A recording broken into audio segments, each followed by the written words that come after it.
Hola hermanitos y hermanitas, una vez más estamos aquí con ustedes en cuarto año de Escuela de Pastoral. Hoy nos corresponde la lección número 20. Antes de dar inicio, te invito a que te suscribas a este canal y que compartas este tema con algunos hermanitos nuestros. También te invito a que me regales un like. El tema del día de hoy es la dignidad del ser cristiano. Nuestra unión con Cristo es el origen de ella por el Espíritu Santo. Esto continúa de la lección 19, el Humanei Salutis. Ha concluido la fase preparatoria. 11. Por lo cual, como vivificante o vivamente esperamos el influjo benéfico de las liberaciones conciliares llegará a iluminar con la luz cristiana y penetrar de fervorosa energía espiritual no solo lo íntimo de las almas, sino también el conjunto de las actividades humanas. El primer anuncio del concilio, hecho por Nos el 25 de enero de 1959, fue como la menuda semilla que echamos en tierra con ánimo y mano trémula, sostenidos por la ayuda del cielo. Nos dispusimos seguidamente al complejo y delicado trabajo de preparación. 3 años han pasado ya en los que día a día hemos visto desarrollarse la menuda semilla y convertirse, con la bendición de Dios, el gran árbol, al volver la vista al largo y fatigoso camino recorrido. Se elevan de nuestra alma un himno de acción de gracias al Señor por la largueza de sus ayudas, gracias a las cuales todo se ha desarrollado de forma conveniente con armonía del espíritu. 12. Antes de terminar los temas de estudio para el futuro concilio, quisimos oír primeramente el sabio y luminoso parecer del colegio catedrálico, el episcopado de todo el mundo, de los sagrados discasterios de la curia romana, de los superiores generales de las órdenes religiosas, de las universidades católicas y de las facultades eclesiásticas. En el curso de un año fue llevado a cabo este ingente trabajo de consulta, de cuyo examen resultaron claros los puntos que deberán ser objeto de un profundo estudio. 13. Para preparar el concilio, creamos entonces diversos organismos a los que confiamos la ardua tarea de elaborar los esquemas doctrinales y disciplinales de entre los que escogemos los que habrá de ser sometidos a, a las congregaciones conciliares. 14. Tenemos finalmente la alegría de comunicar que este intenso trabajo de estudio al que han prestado preciosa contribución cardenales, obispos, prelados, teólogos, canónicos, y expertos de todo el mundo está tocando a su fin. El 15. Así pues, confiando en la ayuda del Redentor divino, principio y fin de todas las cosas, en su angustia, Madre, la Santísima Virgen María y San José, a quien desde el comienzo confiamos tan gran acontecimiento, nos parece llegado el momento de convocar el Concilio Ecuménico Vaticano II, 16, por lo cual, después de oír el parecer de nuestros hermanos los cardenales del SIR, con la autoridad de nuestro Señor Jesucristo, de los santos apóstoles Pedro y Pablo, en nuestra publicación anunciamos y convocamos para el próximo año 1962 el Sagrado Concilio Ecuménico y Universal del Vaticano II, el cual se celebrará en la Patriarcal Basílica Vaticana en días que se fijarán según la oportunidad que la Divina Providencia se dignará de pararnos. 17. Queremos, entre tanto, y ordenamos a este concilio ecuménico, por lo convocado, acudan de donde quiera todo nuestro querido hijo, los cardenales los venerables hermanos patriarcas, primados y arzobispos y obispos, ya residentes, ya solo titulares y además todos los que tienen derecho y deber de asistir al concilio ecuménico. Llamamiento para el éxito sobrenatural del concilio. 18. Por último, rogamos a cada uno de los fieles y a todo el pueblo cristiano que, concentrados sus afanes en el concilio, pidan a Dios que favorezca benignamente tan magno e ya inminente acontecimiento y con la fortaleza de su gracia permita celebrarlo con la debida dignidad. Que esta oración común sea inspirada por una fe viva y perseverante, que se vea acompañada de la penitencia voluntaria que la hace más acepta a Dios y acrece su eficacia.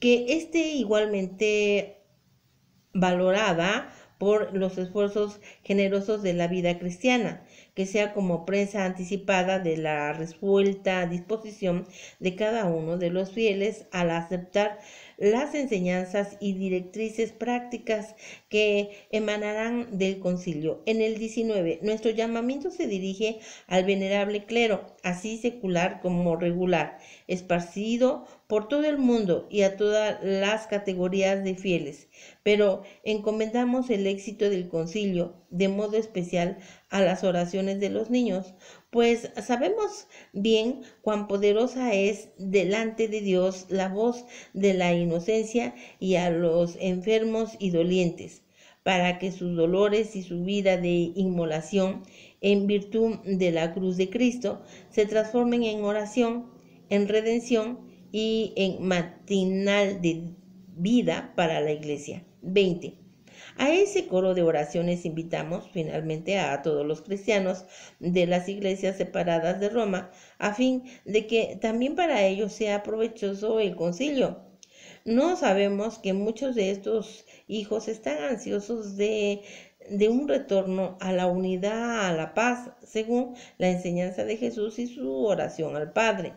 Y sabemos que el anuncio del concilio no solo ha sido acogido por ellos con alegría, sino también que no pocos han ofrecido sus oraciones por el buen éxito de aquel y esperan mandar representantes de sus comunidades para seguir de cerca sus trabajos. Todo ello constituye para nos motivo de gran consuelo y esperanza, y justamente para facilitar estos contactos creamos de tiempo atrás un secretariado con este fin concreto. 21. Repítase así ahora en la familia cristiana el espectáculo de los apóstoles reunidos en Jerusalén después de la ascensión de Jesús al cielo, cuando la iglesia naciente se encontró unida toda la comunión de pensamiento y oración con Pedro y alrededor de Pedro, pastor de los corderos y de las ovejas. Y dígnese el Espíritu Divino escuchar de la manera más consoladora la oración que todos los días sube a él desde todos los rincones de la tierra. Remueva en nuestro tiempo los prodigios como de un nuevo Pentecostés y concede que la Iglesia Santa, reunida en unánime y más intensa oración en torno a María, Madre de Jesús, y guiada por Pedro, propague el reino del Salvador divino, que es el reino de verdad, de justicia, de amor y de paz. Así sea. 22. Queremos, pues, que esta Constitución sea eficaz para siempre, de tal manera que sus concretos se observen escrupulosamente por aquellos a quienes afectan y así obtengan su resultado. Ningún mandato en contrario de cualquier clase que sea podrá impedir la eficiencia de esta Constitución, ya que los derogamos todos mediante la misma Constitución. Por lo tanto, si alguien, cualquiera que sea su autoridad, a sabiendas y sin darse cuenta, actuaré en contra de lo que de lo por no establecido. Mandamos que se considere como nulo y de ningún valor. Además, a nadie se le dará lícito ni romper ni facilitar estos documentos de nuestra voluntad. Y se ha de dar también completamente el mismo crédito que se daría a este documento si se dejara ver. A sus copias y pasajes, sean impresos o manuscritos que antepongan el sello de alguien constituido en dignidad eclesiástica y que lleven también la firma de algún notario público. Si no alguno menosprecie o de cualquier modo criticare estos nuestros decretos en general, sepa que incurrirá en las penas establecidas en el derecho contra los que no cumplen los mandatos de los sumos pontífices. Yo, Juan Obispo de la Iglesia Católica. Hemos transcrito la Constitución Apostólica Humana Salutis, por lo que fue convocado el Concilio Vaticano II en toda su extensión con dos fines. Primero, para que podamos apreciar en su cabal dimensión el interés que el Papa Juan Pablo XIII puso en la celebración de este concilio, del que esperaba con toda razón una fuente de profundos y benéficos cambios y crecimiento de la Iglesia, que en muchos se regía hasta entonces conforme al Concilio de Trento en 1545-1563, varias de cuyas disposiciones convenía actualizar y añadir otras conforme al tiempo presente de este conocimiento. Sacaremos nosotros sin duda un crecimiento en el aprecio de los documentos emanados del Vaticano II, si lo sabemos valorar en toda su extensión. Lo segundo es descubrir que ya desde antes de la celebración del concilio, el Papa Juan Pablo XXIII pensaba que la importancia de que los miembros laicos de la Iglesia tomaran el lugar que en justicia les correspondía y desde luego que aceptaran su responsabilidad en la parte que les toca como miembros activos de ella. Tiempo y experiencia han revelado que efectivamente los laicos pueden desempeñar diversas funciones en la Iglesia, respetando las que son propias de los ministros consagrados, obispos, sacerdotes y diáconos. Entre los diversos documentos conciliares destacan 4 que hacen referencia a los laicos. 2 de ellos, la Constitución Dogmática, Lumen Gentium, y el Decreto de Ars Gentes Divinitus, que refiere a los laicos de su relación con todos los demás miembros de la Iglesia. El Decreto Apostólico Actuatitentem o Actuacitantem se refiere especialmente al laico. La Constitución Pastoral Gaudium et Spes en un mismo contenido atañe con mucho a los seglares, particularmente cuando analiza el Estado, situaciones y necesidades morales y espirituales del mundo. Pasemos, pues, a considerar el contenido del Lumen Gentium con referencia a los laicos, pero antes atenderemos a sus enseñanzas acerca del pueblo de Dios con el fin de ubicar la figura del laico dentro de la Iglesia. Constitución Dogmática Lumen Gentium, capítulo 1. El misterio de la Iglesia. Por ser Cristo, la luz, las gentes, este sagrado concilio, reunido bajo la inspiración del Espíritu Santo, desea vehementemente iluminar a todos los hombres con su claridad, que resplandece sobre la haz de la Iglesia, anunciando el Evangelio a toda criatura. Confrontación, Marcos 16:15.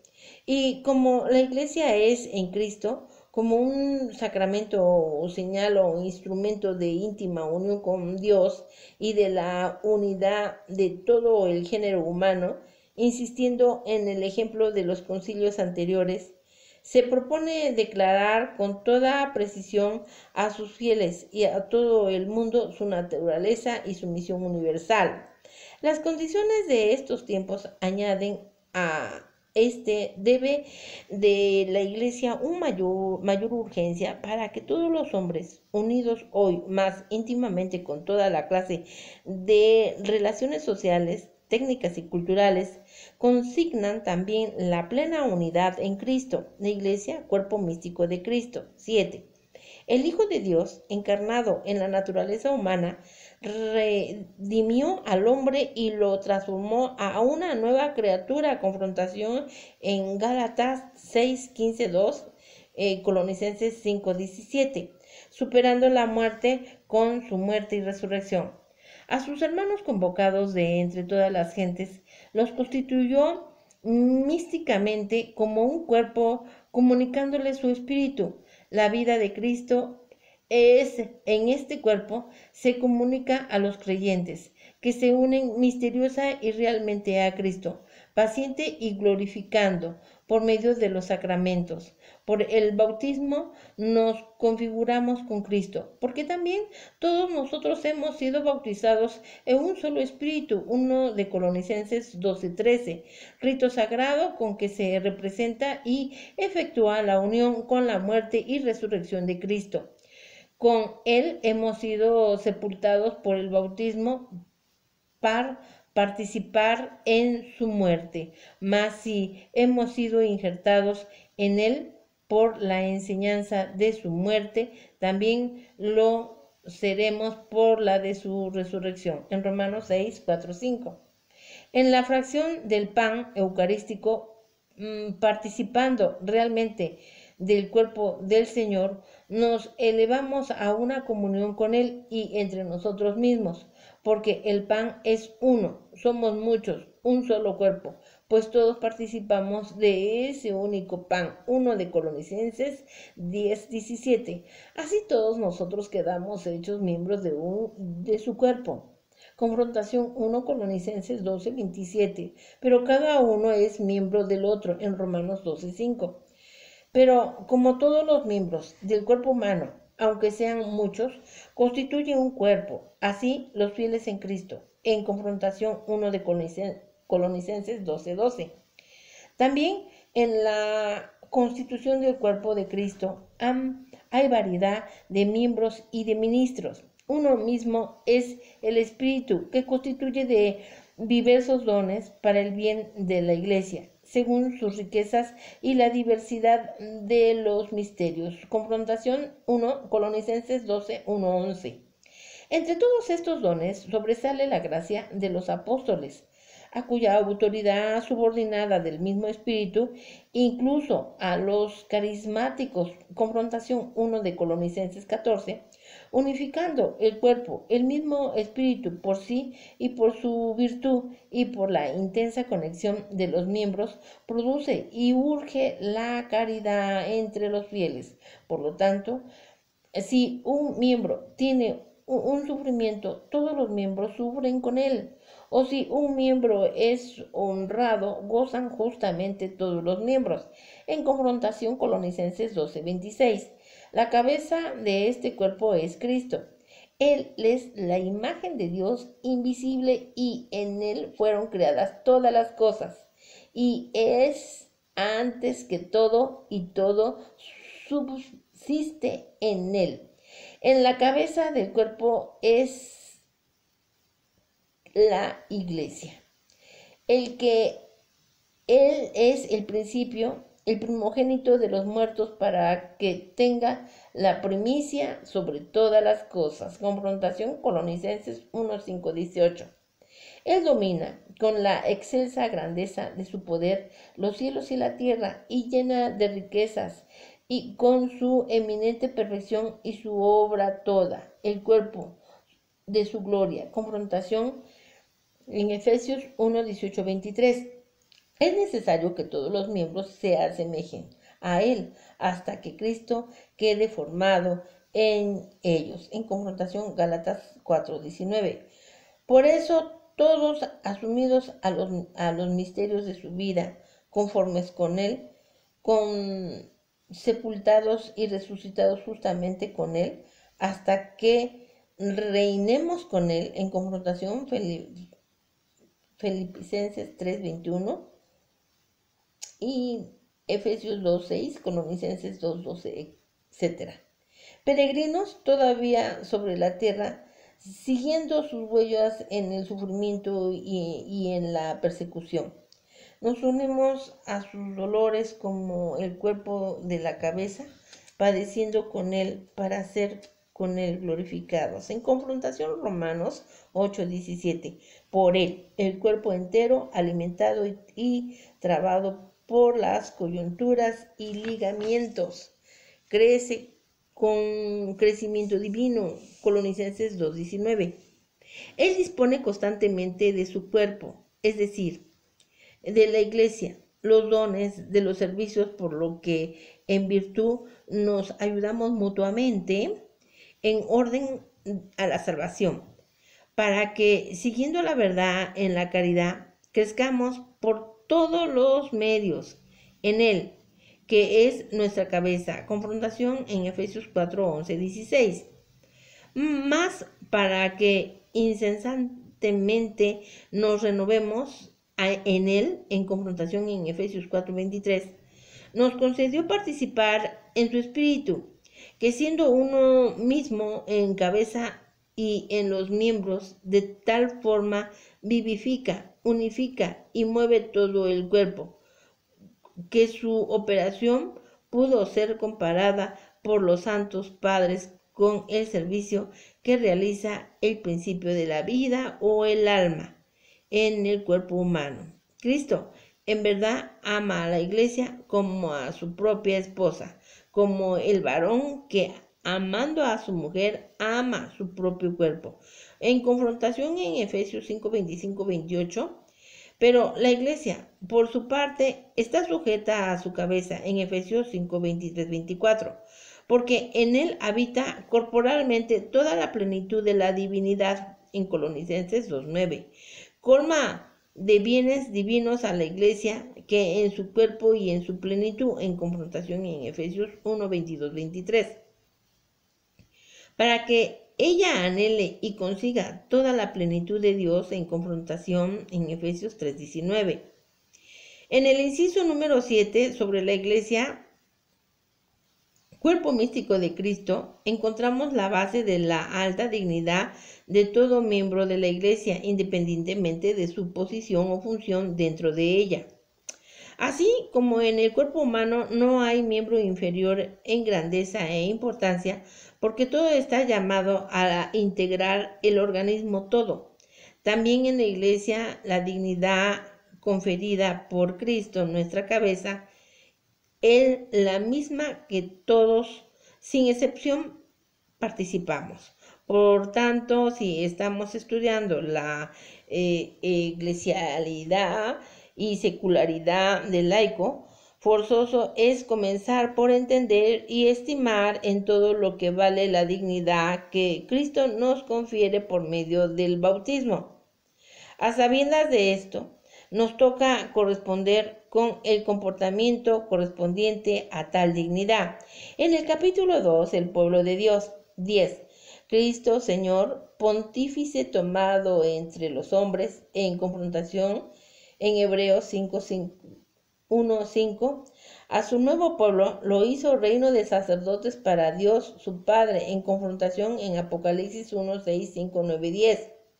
Los bautizados son consagrados como casa espiritual y sacerdocio santo por la regeneración y por la unción del Espíritu Santo, para que por medio de todas las obras del hombre cristiano ofrezcan sacrificios espirituales y anuncien las maravillas de quien los llamó de las tinieblas a la luz admirable. En confrontación 1 de Pedro 2, 4, 10.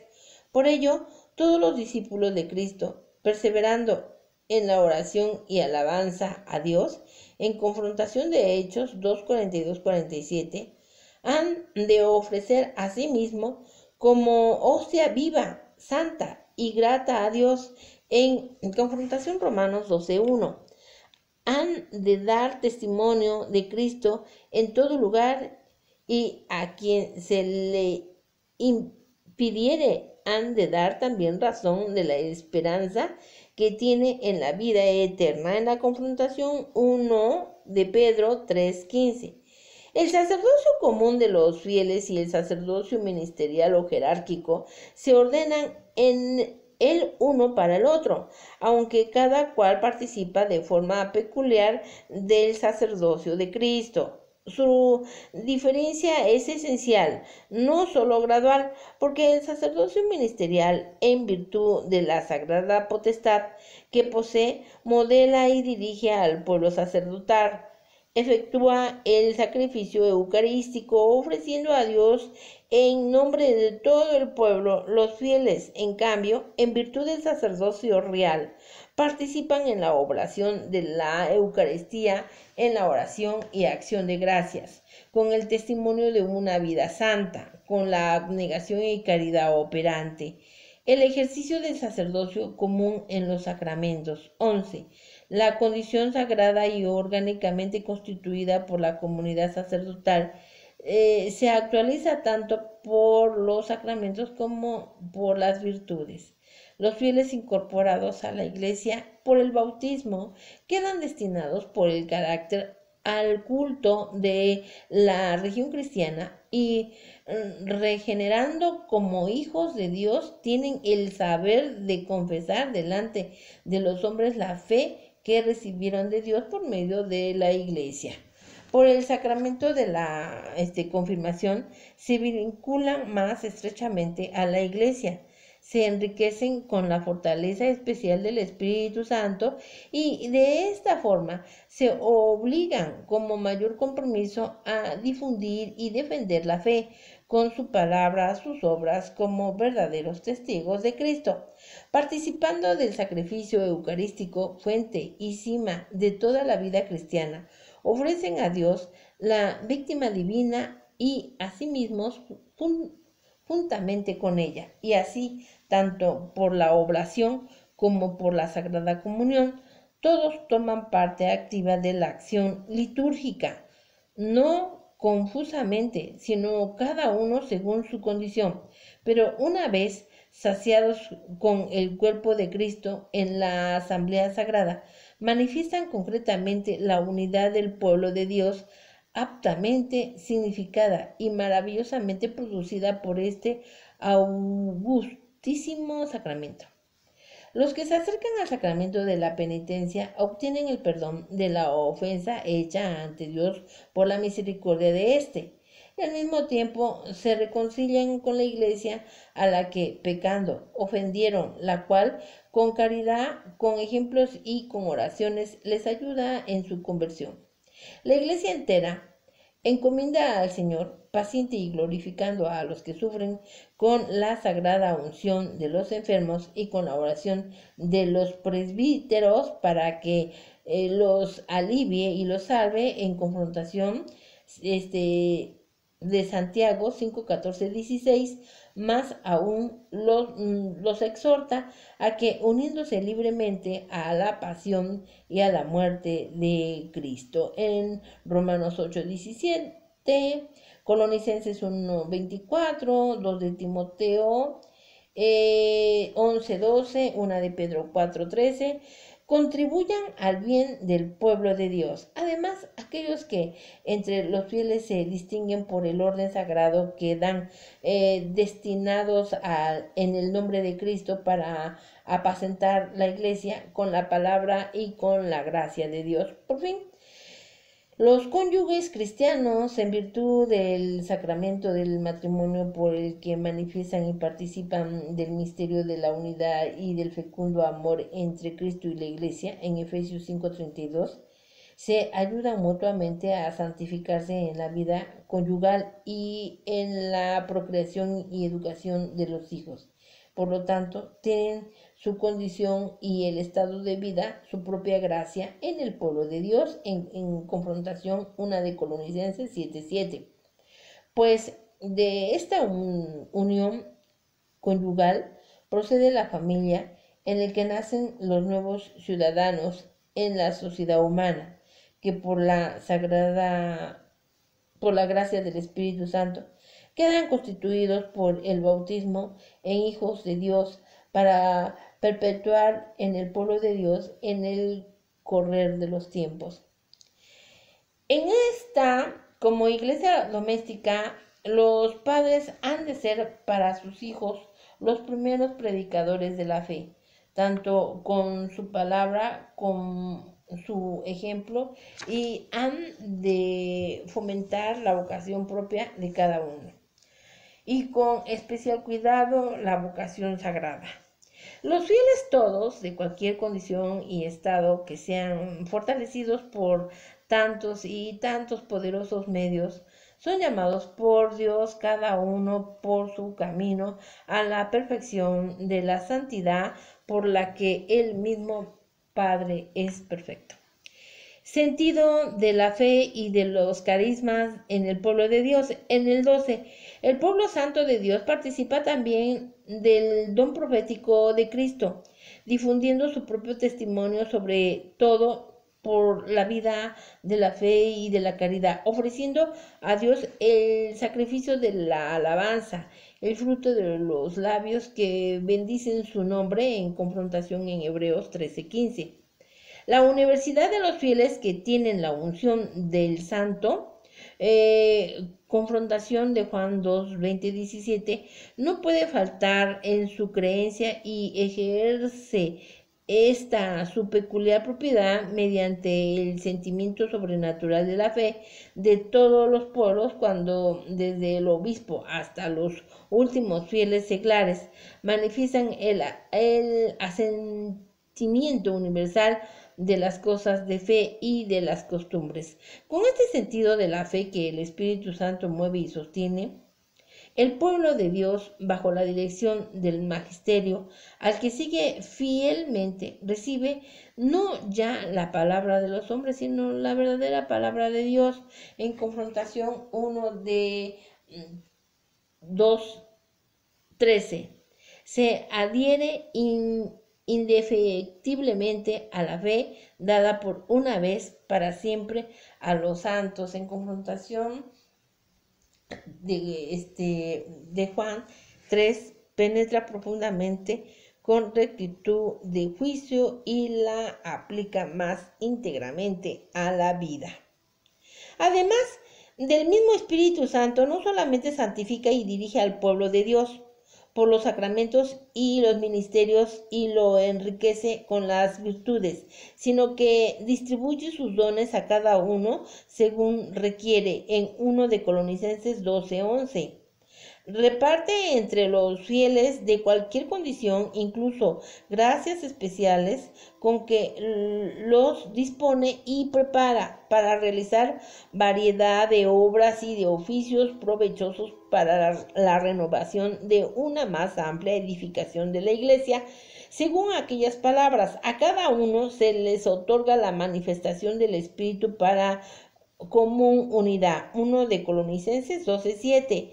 Estos carismas, tanto los extraordinarios como los más sencillos y comunes, por el hecho de que son muy conformes y útiles de las necesidades de la Iglesia, hay que recibirlos con agradecimiento y consuelo. Los dones extraordinarios no hay que pedirlos temerariamente, ni hay que esperar de ello con presunción de frutos de los trabajos apostólicos, sino que el juicio sobre su autenticidad y sobre su aplicación pertenece a los que presiden la Iglesia, a quienes compete sobre todo no apagar el espíritu, sino probando todo y quedarse con lo bueno. En confrontación 1 de Tesalonicenses 5, 19, 21. Una vez que estamos concientizados de nuestra alta dignidad y de la unción íntima que requiere Jesús que se establezca entre Él y nosotros, pasaremos a contemplar por lo que hace la Iglesia, como consideraron los padres conciliares la figura del laico dentro de ella. ¿Cuáles son los derechos y obligaciones que como miembros suyos nos reconoce y nos pide que cumplamos, ya que, como todo ser organizado, requiere la colaboración de todos sus miembros?